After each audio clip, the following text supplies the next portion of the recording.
connectivity has never been more important.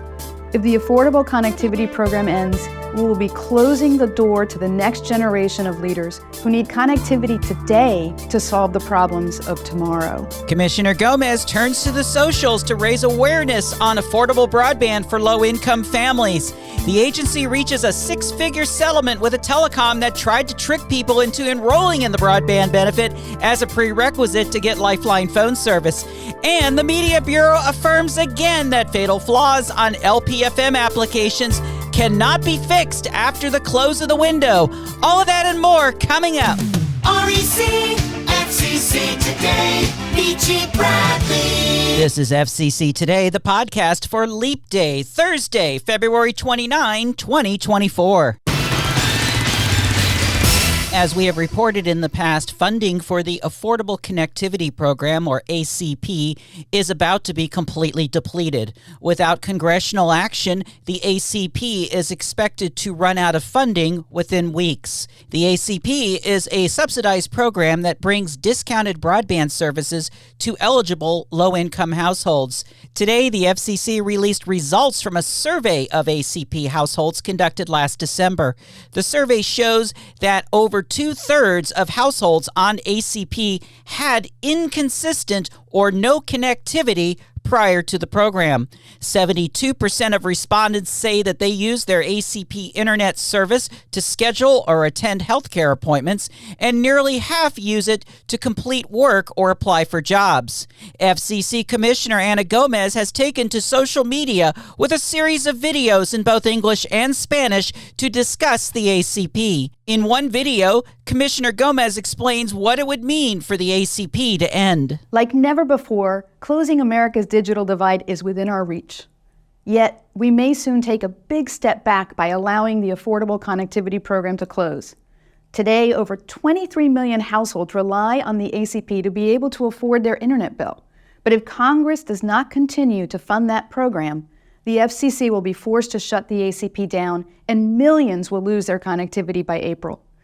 Millions of households will be forced to make tough decisions on whether to pay for connectivity they need for work, school, and healthcare, or to put food on the table. In an increasingly digital world, nations that lag behind in connectivity risk falling behind in innovation, productivity, and global competitiveness. By ensuring that all Americans can afford high-speed internet, we are investing in our nation's future prosperity and unlocking the full potential of every member of our nation. We've made too much progress to turn back. Let's save the Affordable Connectivity Program. In other videos, Commissioner Gomez explains how failure to refund the ACP closes the door to the next generation of leaders, hurts more than just families, and puts the trust of the U.S. government at risk. It will be up to Congress to pass new legislation to keep the program alive. The Audio Division has affirmed the dismissal of Air Broadcasting Foundation, applicant for a new LPFM station in Hazleton, Pennsylvania.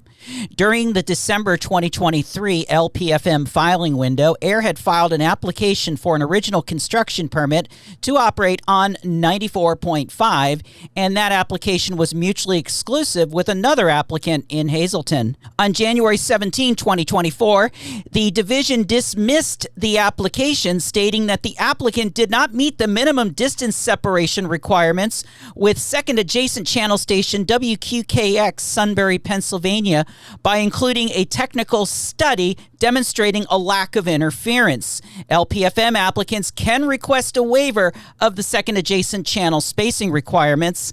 The Air application did not include such a waiver request. Section 73.870C of the FCC rules states that if an application does not meet the minimum distance separation requirements, the application will be dismissed and there will be no opportunity to cure the defect. On February 1, Air filed a petition for reconsideration seeking reinstatement of the application, stating that the omission of the waiver exhibit was a simple incidental omission on the part of its engineer, and states that the engineer failed to upload the waiver exhibit. Air argues that a minor amendment could correct the error and warrants reinstatement of the application under the Media Bureau's nunc-pro-tunc policy, and they further request the waiver of 73.870C to file that reinstatement. Today, the FCC denied reconsideration and affirmed the dismissal, stating that Bureau staff correctly dismissed the application for not meeting second adjacent channel spacing requirements and cited 73.870C as to why the application cannot be reinstated. The FCC states that permitting applicants to file second adjacent waivers after the close of the window would frustrate the efficiency of the process and would be unfair to those applicants who did follow the proper processes. In the LPFM window, there were over 20 applications filed with second adjacent channel short spacings, but no waiver request. As of 5 p.m. Eastern Time, the FCC has granted 312 original LPFM construction permit applications, dismissed 299, and still have 415 singleton applications accepted for filing. Over 250 applications are still mutually exclusive in 109 groups. In March, the Bureau is expected to release the official list of mutually exclusive groups and then open a 60-day window for universal settlements involving all applications in an MX group. Michi Bradley, REC. Hey, it's the Michi. Thank you for joining us on FCC Today, the podcast where we bring the daily digest to life. Look for this podcast on the Michelle Bradley YouTube channel. Please visit the channel, like the video, and hit that notification dinger to be informed of updates.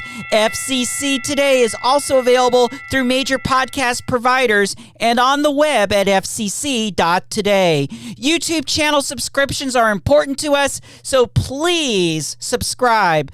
Thank you for your support. The Enforcement Bureau has reached a consent decree with Voice Wireless LLC. According to the document, from May 12, 2021 through at least September 9, 2021, Voice engaged in a business practice where they were refusing to provide Lifeline services unless the same consumer signs up through the carrier for the Emergency Broadband Benefit Program. In an enforcement advisory public notice issued on May 11, 2021, the Commission made it clear that Lifeline providers could not suggest that enrollment in the provider's emergency broadband benefit program was necessary for obtaining or retaining the Lifeline telephone discount. Nevertheless, Voice used a web-based enrollment system that would not permit a qualifying consumer to obtain Voice Lifeline telephone services without also consenting to also using their emergency broadband benefit with the same company. The Emergency Broadband Benefit was a post-pandemic program established by the Consolidated Appropriations Act of 2021. The EBB offered income-qualified consumers a discount of $50 to $75 per month on broadband services. At the end of 2021, the EBB was rolled up into the new Affordable Connectivity Program. To resolve the issues with the FCC, Voice Wireless agrees to pay a $150,000 civil penalty. The FCC has canceled a previously adopted notice of apparent liability of $1,500 against Cascade Community Radio, licensee of KVRN-LP, Portland, Oregon.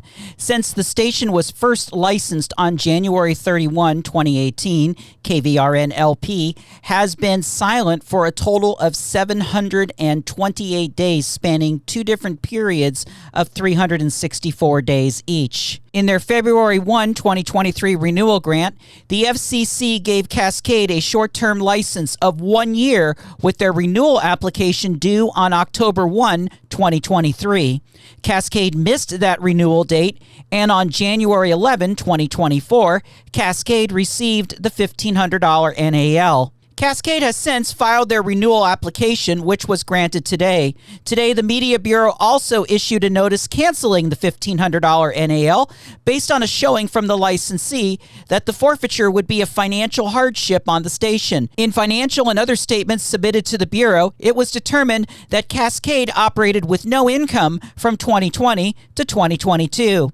REC reminds stations that the filing deadline for all renewal applications is 4 months prior to the expiration date. This includes short-term renewals. And stations must give over-the-air public notice of renewal filings pursuant to Section 733580 of the FCC rules. The Media Bureau has set comment and reply dates to collect supplemental comments in MB Docket 22-405, the NAB ex-peri petition for an increase in digital power. Comments in this proceeding are now due on April 1, with reply comments due on April 15, just before the start of the NAB show in Las Vegas. And finally, audio description is a method in which those who are blind or have visual impairments can better enjoy scripted television programs. Using a separate audio channel, audio description includes additional speech context of what is taking place on the screen. Following the adoption of the 21st Century Communications and Video Accessibility Act of 2010, multi-channel distributors such as cable systems and satellite providers with more than 50,000 subscribers must provide at least 50 hours of audio description per calendar quarter during prime time or on children's programming, and an additional 37.5 hours per quarter at any time between 6 a.m. and midnight on each of the top 5 national non-broadcast networks. There are exceptions for networks that run primarily live or near live programming in prime time.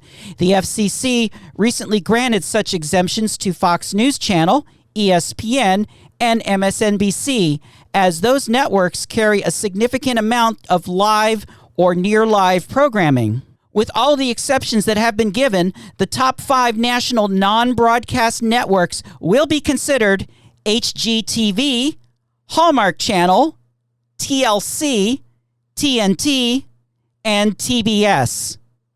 Really? TLC? I think I got some of that cow poo in my mouth, and it doesn't taste too good. FCC Today.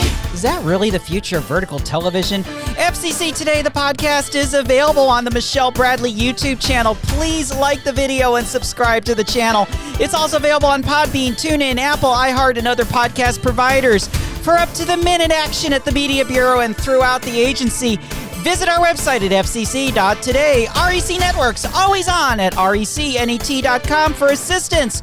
With LPFM full service and FM translators, contact REC Networks 202-621-2355. For now, I'm Michelle Bradley, SBE Certified Broadcast Technologist, wishing you a good day from Riverton. REC.